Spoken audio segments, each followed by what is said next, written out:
Hi, Peter Rose, Longwood Currency Trading. It's a beautiful day in August in New England, 2020, and I was going to do this video inside. I was going to get on the whiteboard because what I wanted to talk about was 3 steps to a profitable Forex trade.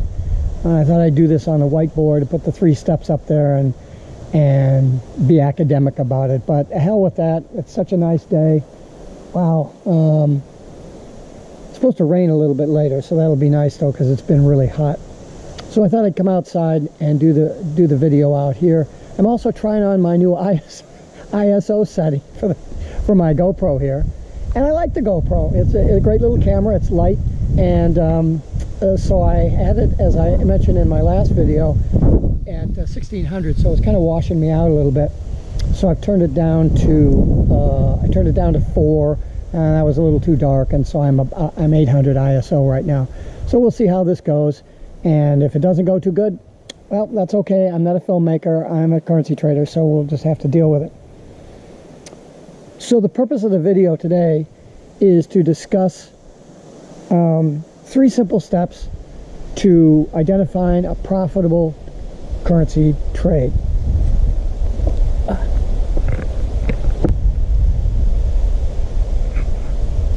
When you're looking at trading, it appears to be really complex.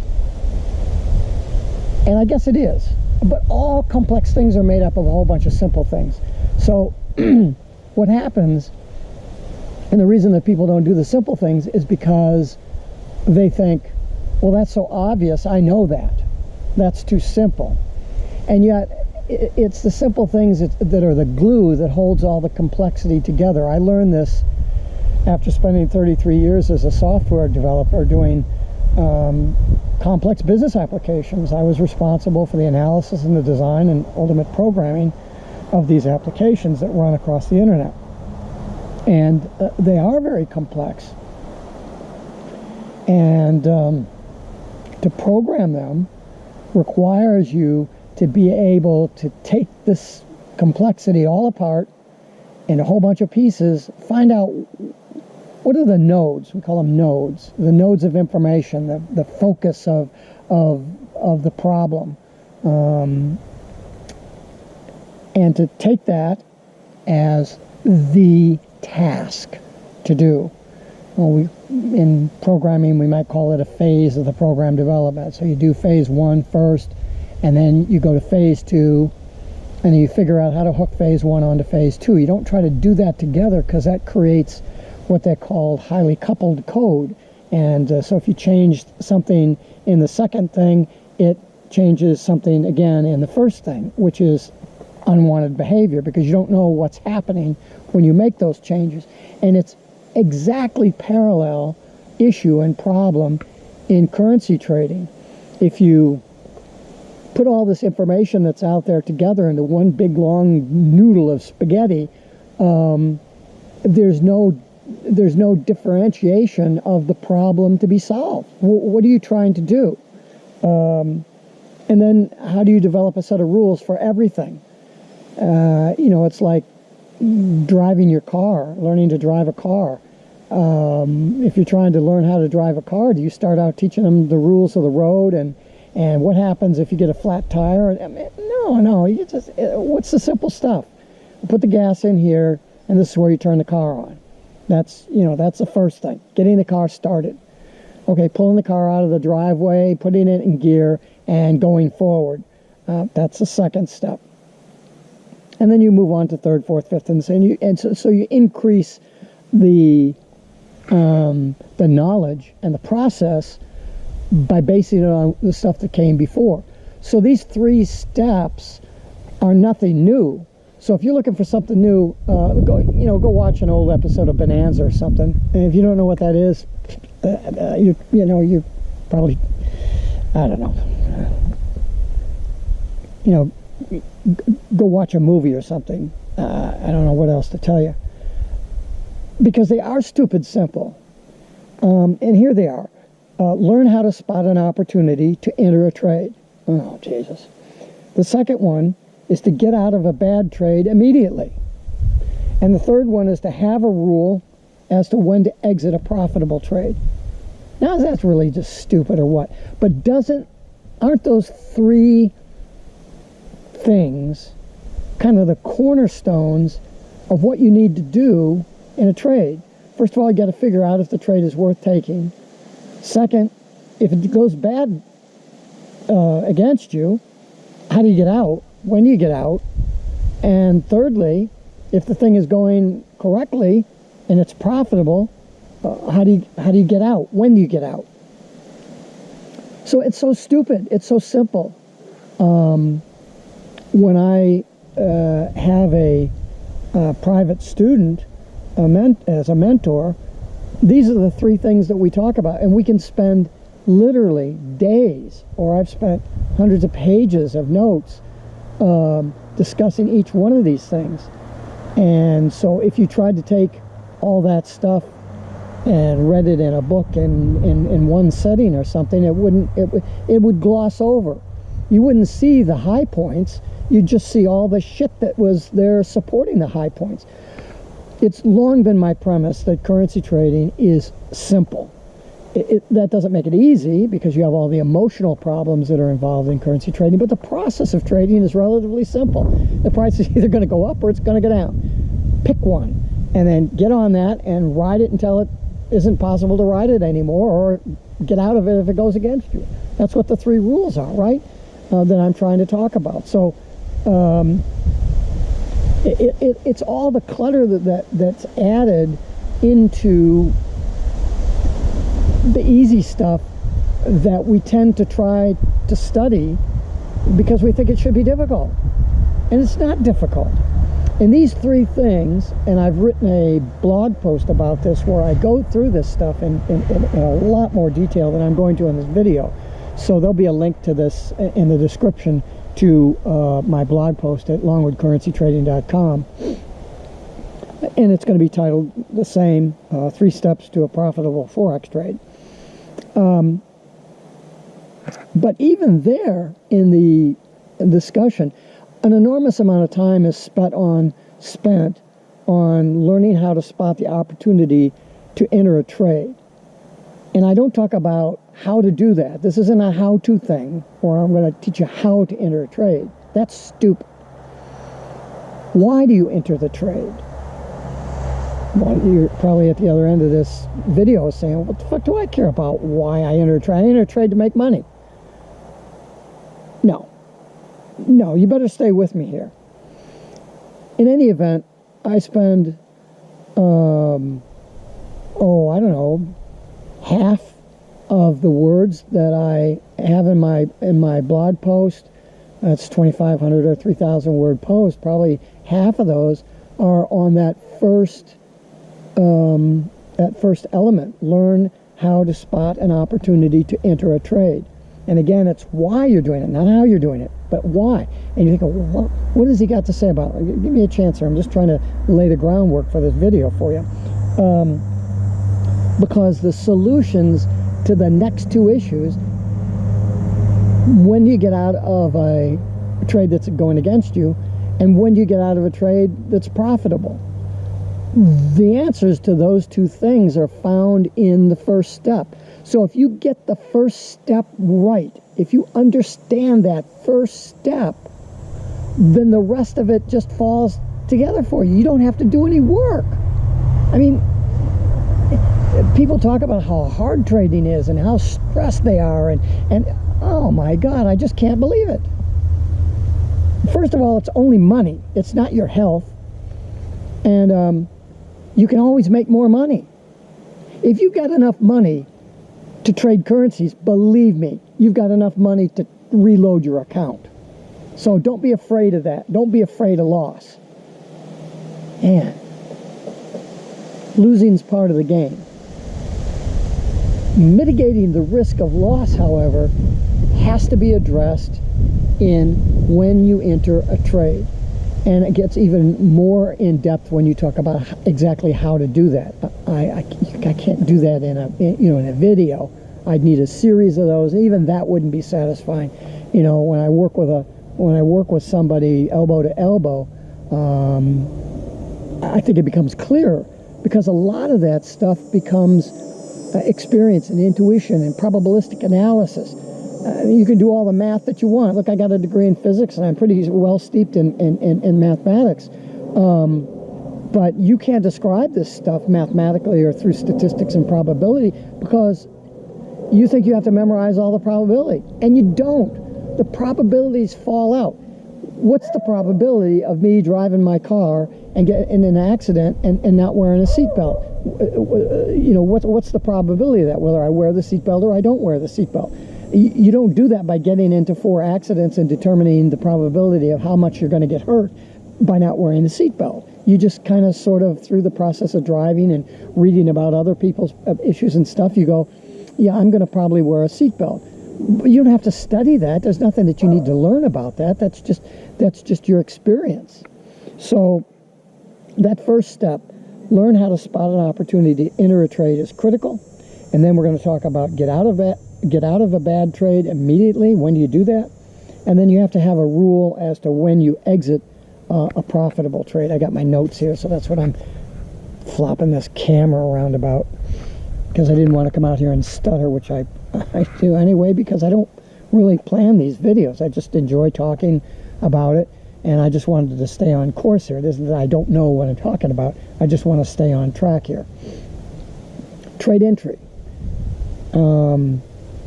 There's 2 things that we talk about and we discuss when we're talking about trade entry. One of them has to do with indicators, and the other one has to do with the analysis of risk and reward. I've talked ad nauseum in other videos and in blog posts about the ridiculousness of indicators. Indicators are all what happened in the past. If you're talking about the confluence of indicators, all you're doing is talking about the confluence of the same thing. It just makes no sense at all. Does that mean that indicators shouldn't be used? No, indicators can be used. They might be used, but not in the way that the general educational resources try to teach that stuff. That stuff doesn't make any sense at all. There is a way that you can use indicators. I'm not going to get into that because that's a how thing. All I'm trying to do is say that when you're looking at a trade entry opportunity, there are 2 processes, thought processes, analytical processes, probabilistic analysis processes that you go through, and those involve the 2 categories. One of indicators, or basically structure and what happened in the past, and number 2 is the analysis of reward and risk as it's presented based on the price action at that particular time and the probabilistic determination that you've come to as to what direction price is going to go in, that you would take a look at the analysis of reward versus that risk. And one of the things I caution in the blog post is not to get hung up on the reward to risk ratio, because that really has nothing to do with trading. That's just a mathematical statement that if you have a 1 in 3 win-to-loss ratio, then your risk to reward needs to be 1.45 to 1 risk, or whatever it happens to be, 2 to 1. You'd never go broke.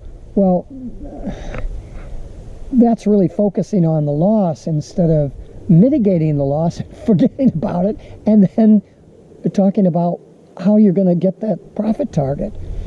I'm just really reticent in discussing all of the details of reward and risk analysis, because then you think that that's important to do. It isn't important to do. It has nothing to do with the trade other than what's the reward that the trade is offering. Is it worth going into the trade? Let's forget about the risk for a minute. Is that reward that the trade is offering you sufficient to take whatever risk the trade is going to offer? You know, you could have a a reward to risk ratio of 6. I'm going to make $60 and my risk is 10, and that has no bearing on whether you should take the trade or not. It only tells you that if everything goes okay, you're going to make 6 times whatever it is you thought you're going to risk. Now, that's just stupid. But reward and risk analysis have their place in determining whether you have a viable trade entry spot, and also in determining when you should actually take that trade. Is the point valid, and then when do you actually execute that trade? Those are the two things that the indicators and the reward to risk ratio process will enable you to kind of ferret out, kind of figure out. Now, in reward to risk ratio, one of the things I want to point out to you, if you're not going to take the time to read my blog, is that educational resources have this thing totally screwed up. They talk about risk to reward ratio, but they state it in terms of reward to risk. If I say I've got 6 times my reward to the risk, that's what's important to me.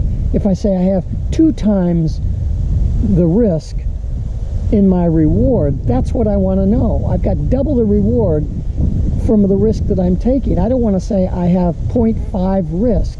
If I say my risk to reward ratio is 0.5, that is more difficult to comprehend than saying I have a reward to risk ratio of 2 to 1.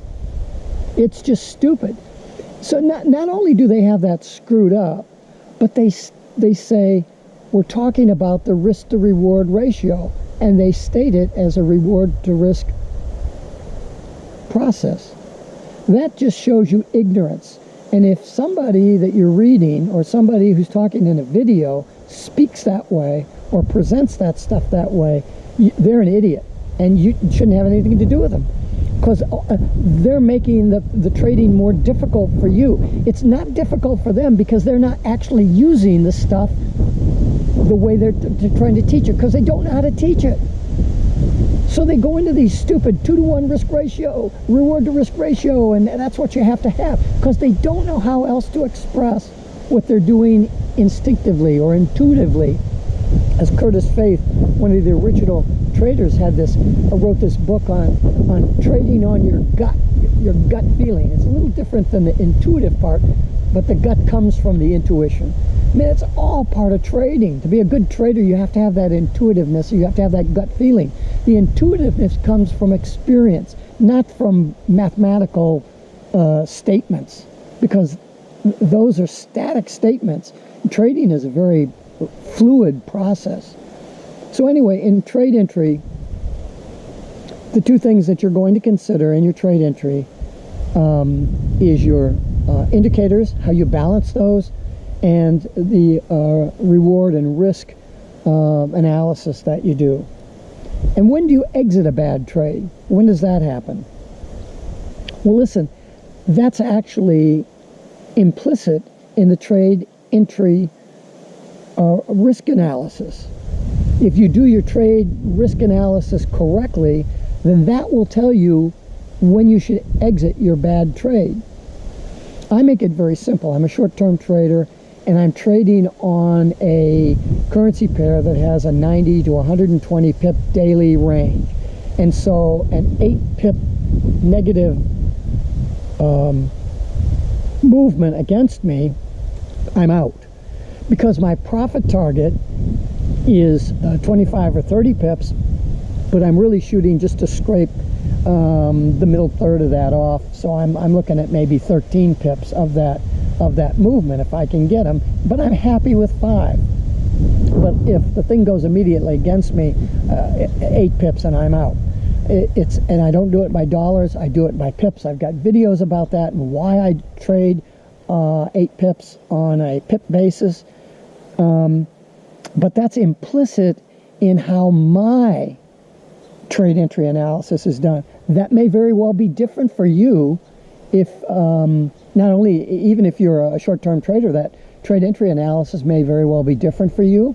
If you're a long-term trader, then the entry analysis and your conclusion as to when you should exit a bad trade is going to be totally different than what I'm telling you. That's why I don't put up charts and do diagrams and stuff, because I want to talk to you about principles, not things, because then you're going to think that, oh, I got to take an 8 pip loss and I get out of my trade. No, that's not how you do it.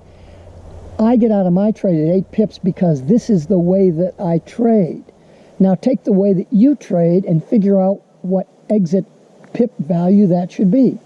Or maybe you disagree with me. I don't think you ought to get out on 8 pips. I think you ought to get out when the dollar value makes your roids flare. Oh, okay, if you're comfortable trading that way, that's fine. All I can do is tell you the principles that I trade by as someone that has a scientific and mathematical background and a 40-year career in investing in real estate that allowed me to retire, and as I've done many times before, and pay cash for that house before I sold my former house.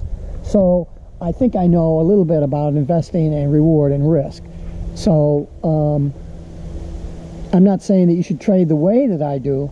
I think you would be more well advised to find out or to determine how I trade, and then map that into how you would like to trade, how you'd like to form your thing. Okay, we're off the track here. The last part of trading in the 3 steps is when do you exit a profitable trade? Well, magically, the answer to that is implicit in your trade entry reward analysis. And I'll let you figure that out for yourself, because it's the same thing as the risk analysis that you do. So you see how each one of those steps is foundation and based on what I did in my trade entry analysis. That's why you spend more time, and that's where the focus of your trading efforts should be, is in identifying all those trade entry points. And your trading plan is based on building a trade entry process that's suitable for you. You know, maybe I will do a detailed video as to how I do it at some point. I mean, I don't like to do that, because then, you know, then some asshole out there, the dumbass, probably the same fucking person that drank the disinfectant that says, oh, the president told me to do this. They're the idiots in the world. If you're an idiot, then you know, you're gonna do exactly what I do. You're gonna try it, and you're gonna fail at it. I will guarantee you're gonna fail at it, and then you're gonna blame me. And I'm just gonna go tell you to fuck yourself. That's just what I am. After 50 years in martial arts, I don't have any sympathy for people who are unwilling to do the work. So I'll leave that up to you. And I don't mean to be harsh about it, but look, boys and girls, we're talking about a lot of money here. You could take a lot of money might be $30,000 or $40,000. You could make a pretty decent amount of money on a yearly basis just on an account that size. If you think you're going to do that on the $10,000 account, or God forbid on a $1,000 account, you know, go listen to somebody else's video, because you're never going to learn. You're never going to learn how to get to where you want to get to. You're never going to learn to get to be a winner. All you're going to do is learn how to be a follower. The followers are the ones that are eating the dust of the winners, believe me. So if you want to learn how to be a winner, follow somebody who is a winner and who's going to show you how you should be able to develop your own set of rules. But it's got to be based on principles. You know, you got to do work in order to differentiate a principle from a rule, a static rule that somebody's barking at you. You can't do that. I can tell you I get out at 8 pips. That has nothing to do with what you should do. Maybe you get out at 5 pips. Maybe you get out at 50 pips. I don't know. I have to sit down with you, and we'd have to go through what I do so you could see what I do and you could get to know me. And then the two of us work together to build the plan to make it work for you. That's what a good mentor should do, and there's a lot of them out there, and they're a lot cheaper than I would be, because I'm retired and I'm not trying to run a training business. But if you want to if you want to learn from me, be prepared for the facts of life. It's going to be work. But once you do that work up front, you are done. You never have to work at it again. You sit down at the computer, you pop your screen up, you look at your chart, and you go, hey, there's a trade here to make. I'm going to go in because it meets your entry requirements. You don't have to do anything else after that. You don't have to think because you've already solved all the problems. So, you know, it might take you 3 months of work. I mean, with me, if you were going to do it with me, I don't know what you're going to do with somebody else. You know, Richard Dennis taught the turtle traders. He gave them 2 weeks of trading and gave them live accounts and set them off on their own. Curtis Faith, who was one of his most successful turtles, made $30 million for Richard Dennis in the 4 years that he was with him. And he had no prior trading experience and 2 weeks of instruction. So, is it possible? Yeah. You got to have a really good teacher, and you got to be really, really motivated. You know, I remember Curtis Faith wrote in one of his books that if it wouldn't have been for Richard Dennis, who took $400 and ran it to a $200 million fortune, if it wouldn't have been for him standing over his shoulder and saying, take that trade, he would have never had the guts and the gumption to make the trade. But here's a guy standing over his shoulder that made $200 million. What are you going to do? Turn around and question him? What are you going to do? Say, well, geez, I don't think I ought to do that. You take the trade. And you learn based on that. Most of us don't have that opportunity to have somebody like that. You know, when I started investing in real estate, I had a mentor. I had somebody that bought real estate. That's what he did. And we'd go around and we'd look at buildings, and he'd say the foundation is good and the roof is good and the electrical's good, and that makes it a good starting point. Now, let's evaluate the building. Let's look at the numbers. Let's look at the tenants that are in there. Let's look at the deferred maintenance. Let's look at the neighborhood. Let's look at the proximity to schools and all the other stuff. Well, when you're looking at a book, it's going to tell you, you know, you got to check the electrical, you got to check the foundation, you got to check the roof. And so some dumb fuck is going to go out and buy that piece of property, and then he's going to get smoked because he didn't do the rest of the work. He did what somebody else told him to do. So it's going to take time. It's going to take some effort in order to learn how to do this stuff, but not a lot of time. If you spent 3 months with me, I think you'd be set.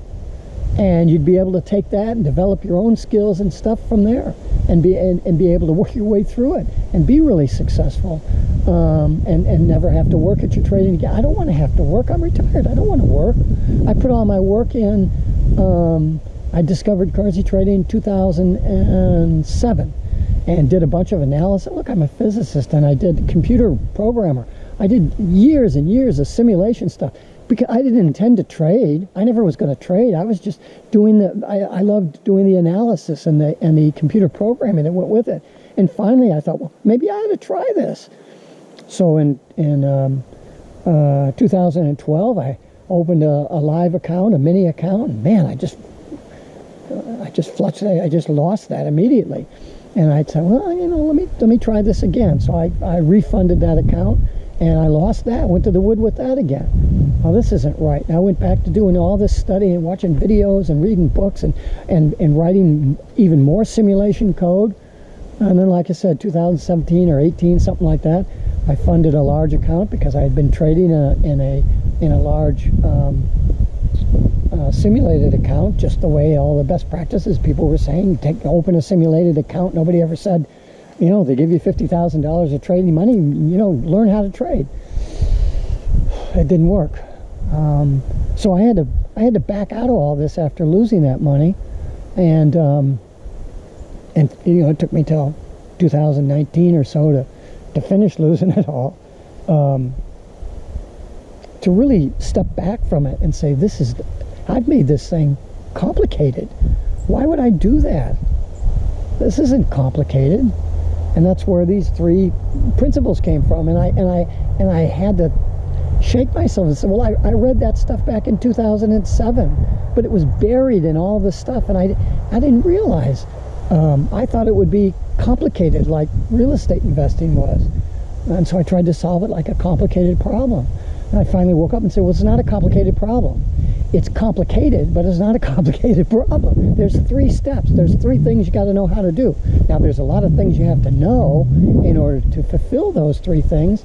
So how would I make that simple? How would I, as a computer applications programmer, how would I simplify that process?